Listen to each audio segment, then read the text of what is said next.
Welcome to another episode of the Cheerful Soundman podcast. It's a weekly show for event professionals about the challenges and lessons of producing stellar events with a smile.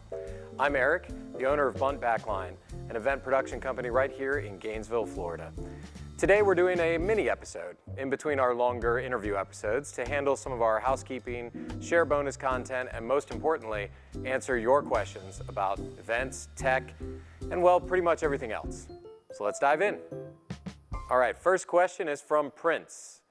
I would like to know about using programs like Waves to help with live vocals. Would that help get a better blend on background vocals? Yes and no. So Waves is fantastic, as well as there's UAD and some other plugins. For those of you who aren't familiar with that, you can spend some time on Google and check that out. But basically, Waves is plugins that you insert onto your channel, and you can do a lot of different things with them. I used them with the last band I was touring with. I used them heavily on my vocals. I used a lot of dynamic EQ as well as dynamic compressors.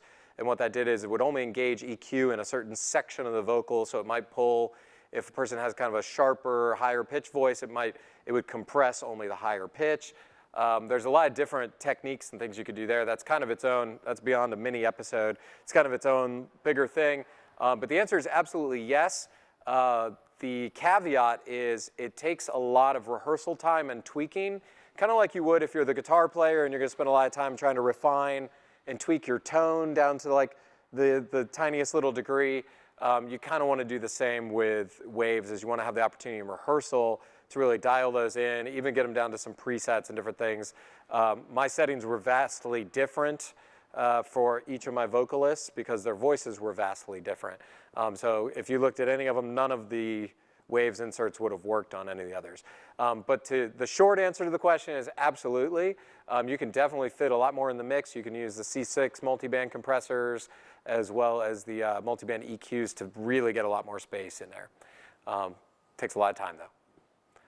Second question is from Andre. How do you choose which lighting system to use? Any clear best-in-class to pick? I'll start by saying I can't answer that question because lighting systems, you really have to know the room specifically. So every room is going to be laid out differently. And then we kind of need to know what you're trying to accomplish. So a church, I'll reference Drew's church here, Anthem Church in Gainesville, Florida, has a lot of moving lights, and it's very like rock and roll show style lighting. That's going to be a very different system than one of our other clients, Trinity Methodist, that has a nice LED system, but it's all mostly static fixtures and mostly for kind of even, nice camera warm lighting. So it really kind of depends. I will say at this point, pretty much all the major manufacturers, your Chevets, Elation, Martin, Robe, all those have great products from wash to spot to hybrids. They have kind of lots of different options. When I design a system, I usually will use multiple brands fixtures. It just depends on which one's the right fit for the job and price range. All right, our third question today is from Jeremy. I'm guessing this is from Doc, Jeremy, but we'll see. Is a taco a sandwich? This is an age-old debate. I would say no, personally.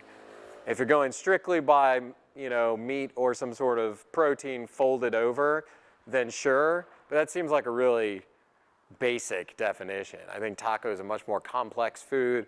Very rarely do you have a hard-shelled sandwich unless you left it out too long. I don't know. I think no is the answer. Thanks for tuning in to our mini episode. If you have questions you want us to answer on the show, you can ask them on our Instagram at @TheCheerfulSoundman. See you next time, and until then, don't suck, don't be a jerk.